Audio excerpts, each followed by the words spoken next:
Σας παρουσιάζουμε το θέμα της εκπομπής Reality 364 μέρες. Είναι ο Άι Βασίλης. Δείτε λοιπόν τι μεσολάβησε από τις περσινές χειμερινές διακοπές. Όπως πάντα, ο Άι Βασίλης πήγε διακοπές στο νησί των Χριστουγέννων. Πώς θα μπορούσε να ξεκινήσει άσχημα η νέα χρονιά? Λοιπόν, κάπως έτσι.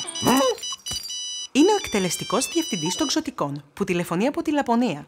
Και ο Τζο τηλεφωνεί για να επισημάνει ότι η παραγγελία του Άι Βασίλη για τα επόμενα Χριστούγεννα είναι τεράστια. Το πρόβλημα είναι ότι τα Ξωτικά θα πρέπει να αυξήσουν την παραγωγική τους ικανότητα. Τα Ξωτικά θα πρέπει να πιάσουν δουλειά αμέσως, αυτό είναι όλο. Όμως ο Τζο πιστεύει πως και τα Ξωτικά πρέπει να απολαμβάνουν τις διακοπές τους. Από ό,τι φαίνεται, δεν θα είναι έτοιμα όλα τα δώρα για τις 25 Δεκεμβρίου.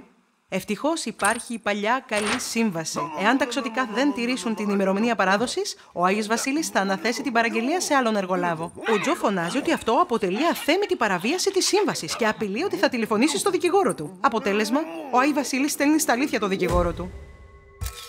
Έτσι ξεκινά το παιχνίδι μεταξύ της Χριστούγεννα ΑΕ και της συνεργαστικής Ξωτικών. Τότε ο δικαστής τους προτείνει μια εναλλακτική λύση. Τη διαμεσολάβηση. Θα κοστίσει λιγότερο, θα τελειώσει πιο γρήγορα και η λύση που θα προκύψει θα ικανοποιεί και τις δύο πλευρές.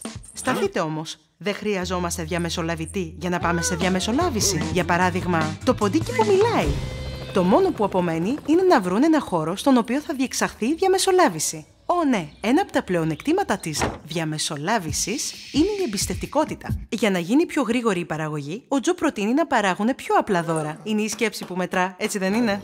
Όχι. Ο Άι Βασίλης θέλει να ακολουθεί το ρεύμα των καιρών και επιστρέφει στις παλιές του θέσεις. Τότε το ποντίκι αποφασίζει να τους δει ξεχωριστά. Πρώτος πάει ο Τζο. Μετά είναι η σειρά του Άι Βασίλη. Το ποντίκι του προτείνει να αποκαλύψει τι είναι αυτό που τον ενοχλεί. Τι έχουμε εδώ λοιπόν? Μια αργοπορημένη παράδοση και την κοινωνική αυτοκτονία του Άι Βασίλη. Επιστρέφοντας στην Ολομέλεια, η πίεση είναι μικρότερη. Και επιτέλους ο Άι Βασίλης ανακαλύπτει τι είναι αυτό που ενοχλεί τα Ξωτικά. Θέλουν να συμμετέχουν στους χειμερινούς αγώνες Ξωτικών.